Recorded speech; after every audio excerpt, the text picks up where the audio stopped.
I knew something was off the second I walked into the kitchen. The hum of the refrigerator was louder than it should have been.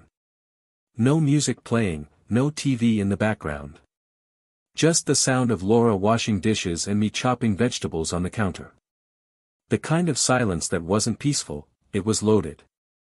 Like we were both in the middle of a sentence we didn't want to finish. We were making dinner together, like we always did on Thursdays. I was cutting up carrots for Mia's favorite stir-fry, and Laura was at the sink, rinsing out the same coffee mug for what felt like the third time. Her movements were slow and mechanical, like her mind was somewhere else entirely. And then she said it. No drama. No build-up. Just one clean, quiet sentence that split me right down the middle. Jackson. I don't see us as a couple anymore. The knife in my hand froze halfway through a carrot. I looked over my shoulder at her, waiting for some kind of punchline, or maybe a sad smile that said she didn't really mean it. But she wasn't even looking at me. Her eyes were fixed on the dish in her hand, and her voice was calm. Controlled. You're a great father, she added, like that would cushion the blow. But I don't think of us as partners. Not like I used to. We're co-parents. That's what we are now. I didn't say anything right away. What could I say? There was no accusation in her tone, no bitterness. She wasn't looking for a fight. She was just stating a fact, one she'd clearly rehearsed in her head long before this moment. I put down the knife. You really believe that? I asked. She finally looked at me, and there it was, that distant, tired gaze. Like she'd already mourned what we had and was just waiting for me to catch up. I've believed it for a while, she said. I just didn't know how to tell you. She turned off the faucet and wiped her hands on a towel, then leaned against the counter like she'd just finished something exhausting. And maybe she had. Maybe carrying that truth around had drained her more than I realized. The thing is, I wasn't surprised. Not completely. I guess part of me always knew something was changing, had been changing for a long time. We hadn't touched each other in weeks, hadn't laughed the way we used to, hadn't talked about anything that wasn't Mia, bills, or schedules. Still, hearing her say it out loud, that was something else entirely. I just nodded. That's all I could do. My mouth was dry, and my heart was pounding, but I kept my face still. I didn't want her to see how much it hurt. Not yet. Okay, I said quietly. Laura tilted her head like she wasn't expecting me to take it so calmly. That's it? She asked. What else is there? I shrugged. You made up your mind, right? Her lips parted like she wanted to say something else, but then she just closed them and gave me a slow, sad nod.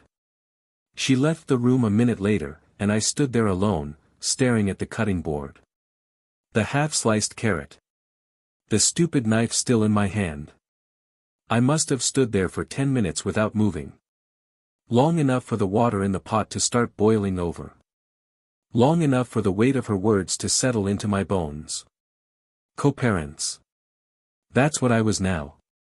I cleaned up the kitchen in silence. Fed Mia.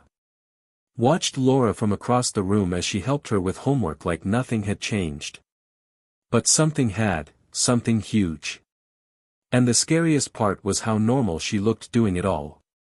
Like she'd already accepted this new reality, and now it was my turn. Later that night, lying awake in bed, I stared at the ceiling and tried to remember the last time I'd felt truly close to her. The last time she reached for my hand just because. The last time she kissed me without it being a routine peck on the cheek. I couldn't remember. That scared me more than anything she'd said. The emotional distance between us hadn't come out of nowhere.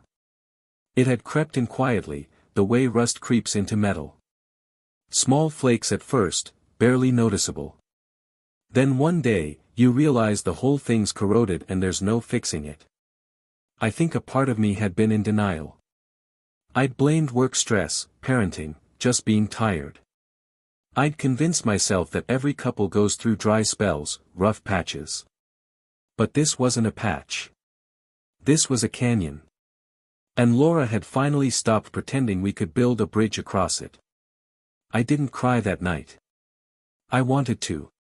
But there was this numbness that settled in, like my body knew that if I let the pain hit me all at once, I'd break. Instead, I turned onto my side and stared at the space between us in bed.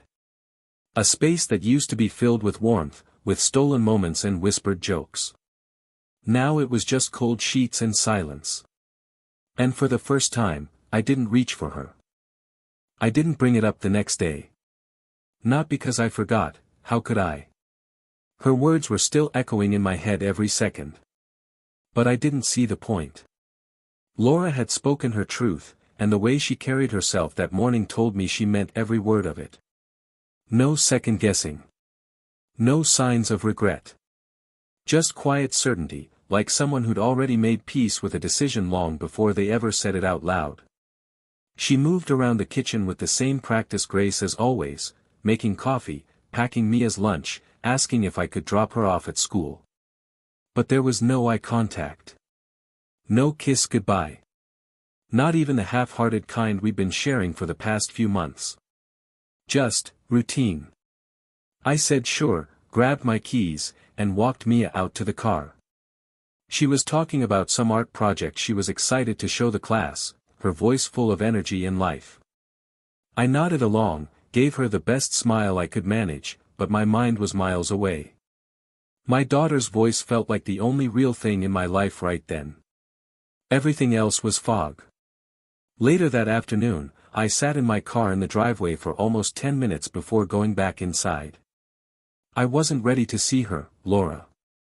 I didn't know what I'd say if she looked at me with that same detached calm and asked how my day was. But when I finally walked in, she was upstairs. Her voice floated faintly down the hallway, on the phone, laughing at something. I didn't know who she was talking to, and I didn't ask. Instead, I made dinner. Just like usual. I set 3 plates. We sat. We ate. Mia talked. Laura smiled. And I played along, even though I felt like I was stuck inside someone else's life. Like I was just another prop in the stage play of our household. That night, lying next to her again in that silent bed, I didn't speak. I didn't touch her. I stared at the ceiling, letting my thoughts spiral. I kept hearing it on loop, "You're just a co-parent." Like it was a job title. Like I'd been demoted in my own marriage. But the truth is, I didn't argue with her because I knew she was right. Somewhere along the line, we'd stopped being each other's person. We stopped being curious about each other. We became efficient, a well-oiled machine that ran on schedules and logistics. Who's picking Mia up? Did you pay the mortgage? Can you grab groceries on the way home? We were teammates. Reliable. Functional. And completely disconnected. The next few days were filled with more silence. Not the awkward kind, worse. The kind that feels normal. That settles into the cracks of your life and makes you forget what real connection ever felt like.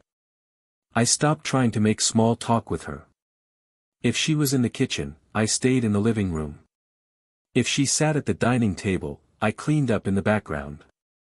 Our interactions became purely operational. Did Mia eat her lunch? Yeah.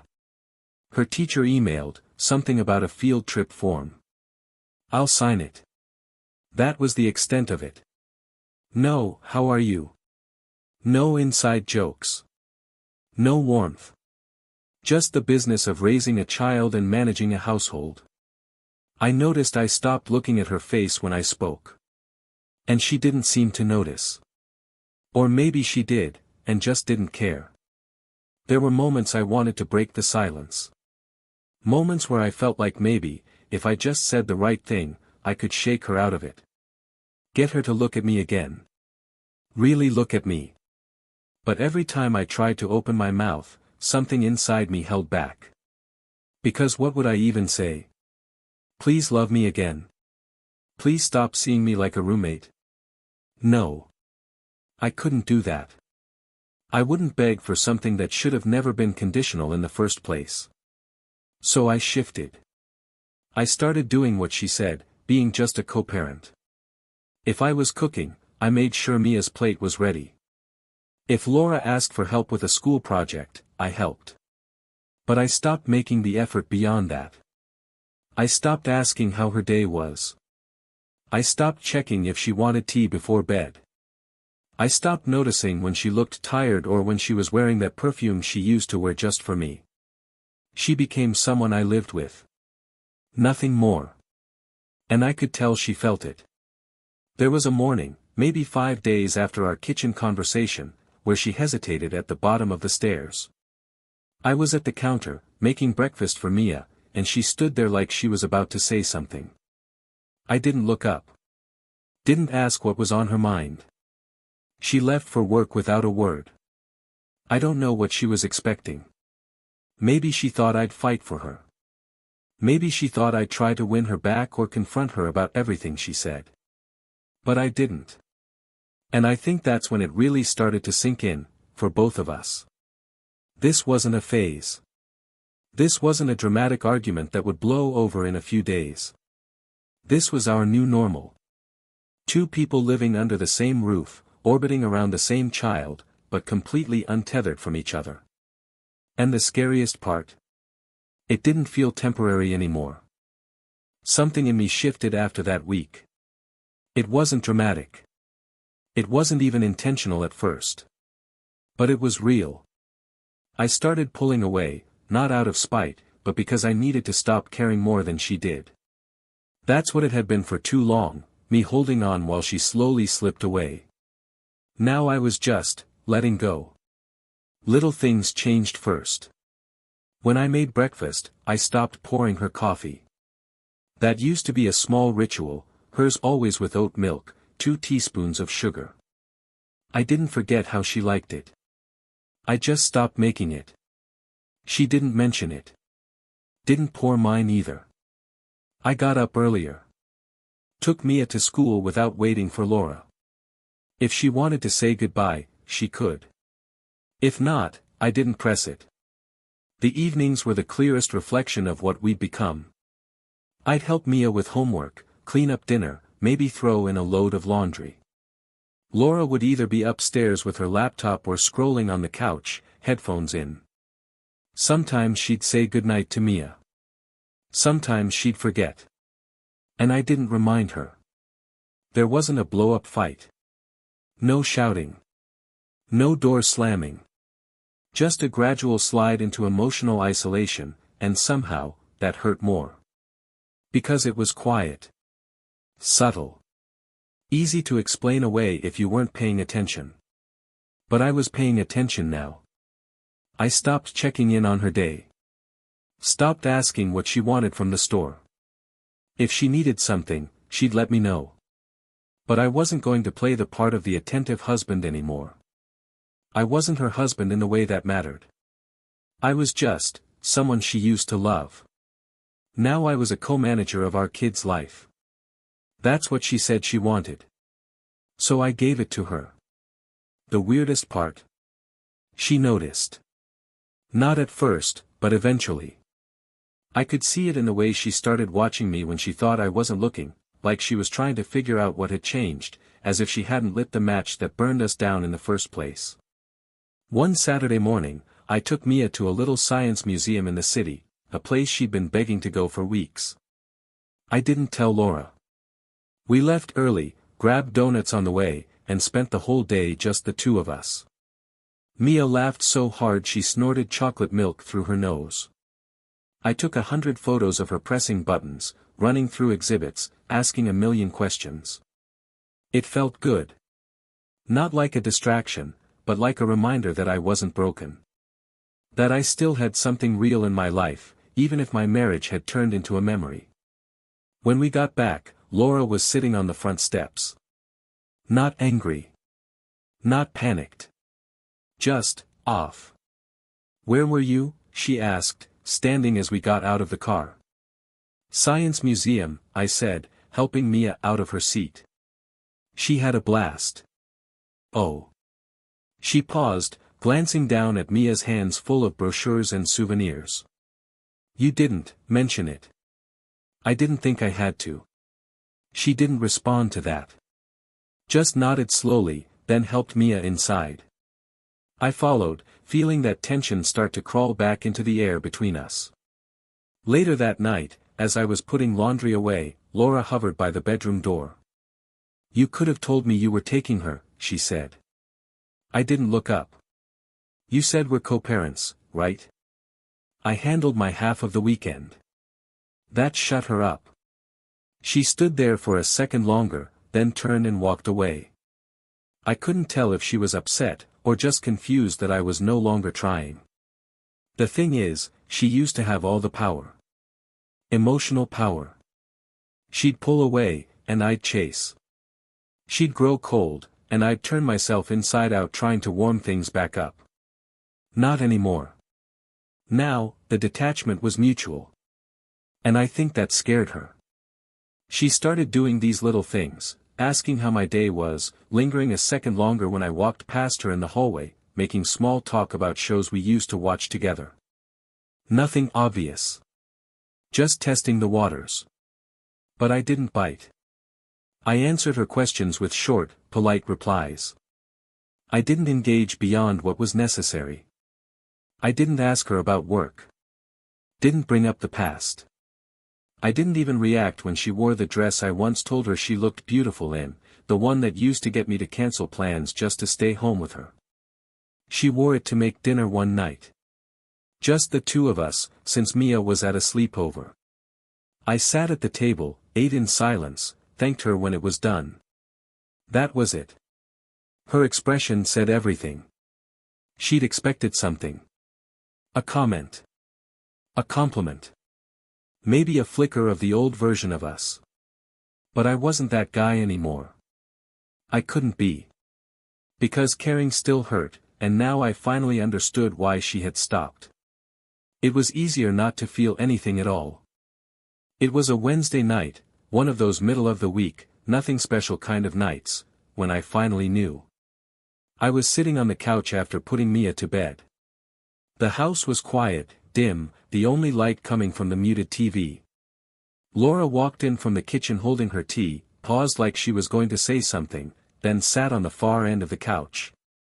Not next to me. Not close enough to brush shoulders. Just, there. I kept my eyes on the screen, pretending to be invested in some forgettable documentary. She cleared her throat. I knew it was coming. "Jackson," she said softly. I didn't turn to face her, just let out a quiet, "Yeah." She waited. Then, "Can we talk?" The last time she said those words, everything shifted. Now, hearing them again felt different. Not like another bomb was coming, but like she finally realized what she'd lost. "I guess we should," I said, setting the remote down. She looked nervous. Hesitant, even. Like she didn't know how to speak to me anymore, which was ironic, considering she'd been the one who started the unraveling. "I've noticed you've been different," she began, searching for the right words. "Distant." I nodded slowly. "I've just been adjusting. Trying to live up to what you said." "What I said?" "That we're just co-parents," I replied, voice steady. I took it to heart. Her eyes flicked away from mine, guilt crawling across her face. I didn't mean for it to feel like this. I thought it would be easier than pretending. I let out a breath through my nose. "Wasn't pretending for me." "Not until you said it." There was a long pause. She stared at her tea like it might offer her a script. "I think I messed up," she finally said.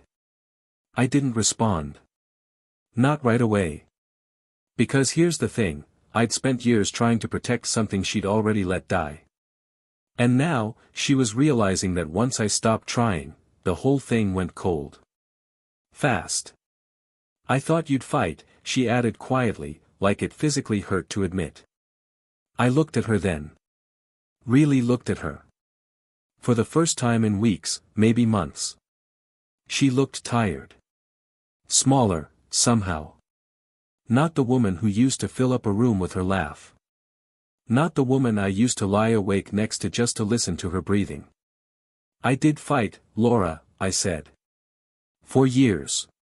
You just weren't watching. Her eyes welled up, not with the kind of tears that fix anything. Just grief. Regret. Realization. I didn't know how far gone we were, she whispered. And that? That hit different. Because I did. I'd known. I just hadn't wanted to admit it. You were the one who said we were done. That we're just teammates raising a kid. I was hurt, she said. And scared. I thought we were stuck in something neither of us wanted anymore. Maybe we were, I said. But I would have tried, Laura. I was trying. She looked down, nodding slightly. I see that now. We sat there in silence for a long time. There was no music swelling in the background, no dramatic gestures or last-minute declarations of love. Just two people on opposite sides of a couch, finally looking at the wreckage between them. I think we're past the point of fixing this, I said. Not angry. Not bitter. Just, done. She didn't argue. And that's when I knew we were really over. Not because I hated her. I didn't. I don't. But because the version of us that worked, the one that laughed at dumb movies, whispered late at night, and danced barefoot in the kitchen, that version was gone. And no amount of apologies or long talks was going to bring it back. She nodded. Quietly. Like she'd known it too, deep down. So, what now? She asked. I think we start planning the future the way we already have been, I said. Separately. But with Mia in the center. Always. She wiped at her eyes. I still love you, you know. I believed her. But love isn't always enough. Not when respect, effort, and intimacy have all slipped away. Not when you've become strangers living in a house full of old memories and unspoken resentments. I know, I said. But it's not the kind of love that builds anything anymore. She didn't reply. The next few weeks moved fast. We talked logistics. Separate accounts. Who'd stay in the house for now? We decided I would, at least until school ended. We spoke like polite coworkers. Professional. Careful. But something else was happening, too. I felt lighter. Like I'd finally set something down I'd been carrying for years. The night she moved into her new place, she hugged Mia tight and promised things wouldn't change too much. I walked them to the car, watched Mia climb in with her backpack and stuffed giraffe, and waved goodbye like I wasn't about to go back into a house filled with echoes. But I wasn't sad. I was ready. Later that night, I stood in the kitchen, the same place where this all started, holding a glass of water, staring at the spot where she told me we were done. I wasn't angry. I wasn't broken. I was finally whole again. Not because she left. But because I stopped holding on to something that no longer held me back. And for the first time in years, I looked forward to whatever came next.